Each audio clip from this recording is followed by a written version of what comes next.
these two jars right here are my two fruit fly colonies, and the reason I have two is because my mourning geckos, they really like their feeder insects, and right now at their size the only thing I can really feed them is fruit flies. So what I've done here is create two colonies of fruit flies, and that way I can alternate harvesting between the two colonies. That way neither one really gets depleted. So if you guys look at the colony itself, you guys will notice there's a few components to it. The first at the bottom here is the food source and the medium for the fruit flies, and what I use for that is Fluker's Orange Cube, which is a cricket diet, but it does seem to work for fruit flies pretty well. Now, something most people do, and something that's a little cheaper, is they have a banana, a crushed up, mushed up banana with some actually, what was it? Mashed potatoes, mashed potato mix and banana mixed together, and apparently it does produce a little better results than the Fluker's Orange Cube, and it is cheaper. So in the second colony I made, I have some at the bottom here and with some Fluker's Orange Cube.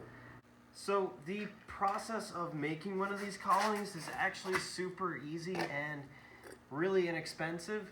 First thing you're going to need is either a plastic cup, or I prefer a mason jar right here.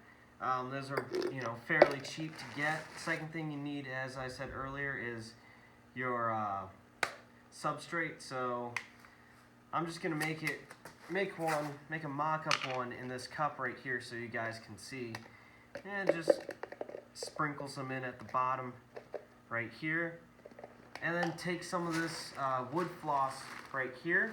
This stuff is great. I got this whole bag right here for $3.99 at Hobby Lobby, and I've had enough to make these two right here, and from the looks of the bag itself, I'll have enough for quite a few more. Now, one thing I do warn is that this stuff can get everywhere and really messy, just like that. So stuff it down into the cup. Keep stuffing it like that. You don't want to stuff it too much, and you do want some clearance between the top of these this wood floss here. You want a little bit of a gap between that and the top of the lid.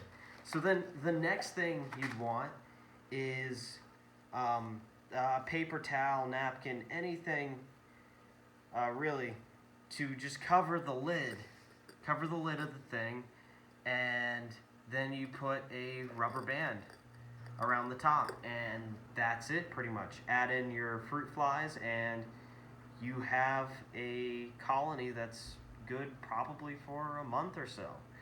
So it's all fairly inexpensive and pretty easy to do. Now, this next part I haven't been able to find a lot of YouTube videos going over, and it's probably one of the trickier parts of keeping fruit flies, and that is harvesting them for your reptiles or amphibians or whatever creatures you have. So what I usually do is I'll pick one of these tubes. I think I went out of this one last time, so I'll go with this colony right here. Now, this colony was the second colony I made, and I've bought two separate colonies of wingless fruit flies. The first one had a few fruit flies in it that could fly, which I guess the colonies can get kind of contaminated with flying fruit flies. But the second colony I bought was almost entirely winged flying fruit flies. So I have to be a little extra careful when harvesting, especially from this tube right here. But most of the time when you get wingless fruit fly colonies, they're all wingless. I guess I just got some bad luck. So first thing I'm going to do right now is take off this rubber band right here, and then I will just peel off have a few fly away, I'll just peel off the paper towel. Next, what I do is I usually shake it up just a little bit, and then simply smack down the container. Ew, I got some juices coming out. That's good. Got some juices coming out. Oh, I'm getting a lot more juices than fruit flies. Mmm, delicious. See, just like that, we got a whole bunch of fruit flies. They're all winged. They can all fly, but I can minimize the number of ones that escape just by hitting them around on the bin, abusing them a little bit, but you know, they're fruit flies, so really who cares? So you just whack them into submission, and then what you will do is you will just simply put them into a dusting jar like this. So the dusting jar is this tiny little mason jar I have here, and I always put a little bit of reptile calcium in it, and that gives a supplement to the mourning geckos that I'm about to feed these guys to. And so once you have the fruit flies in the dusting jar, you can simply just shake up the jar and coat each one of those fruit flies in a thin layer of calcium. So it stuns the fruit flies a bit, it doesn't really kill them most of the time, and it prevents them from flying away when you put them in the actual enclosure. So now we've gone over just about everything. It's time for me to close this back up and feed these to my mourning geckos. So now we are back in the mourning gecko enclosure. And so this is the final step in harvesting your fruit flies. That is, of course, feeding them to your reptiles. So I'm simply going to unscrew the lid here, and then hold the jar upside down, smack it on the back a bit, and wait for the fruit flies to fall out.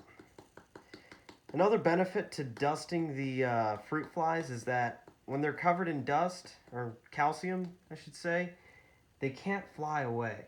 So I can just smack the rest. I'll get quite a bit of powder in here too, but from what I've seen, it really doesn't make that big of a difference. And so, yeah, that is harvesting and feeding fruit flies to your reptiles. So now all we have to do is simply wait for the geckos to find their prey. You can see her pretty well. Yeah, so once both of these girls find, or at least, you know, smell the fruit flies, they are going to go absolutely nuts for them and come down to this area down here and feast on them. Alright guys, if you found this video helpful, or you just found it hilarious to watch an idiot try to harvest fruit flies and tell other people how to harvest fruit flies, leave a like, comment, subscribe, do all that YouTube stuff. Don't have a Patreon, but if I did, I would definitely take your money. And with that said, Turtle Boss out.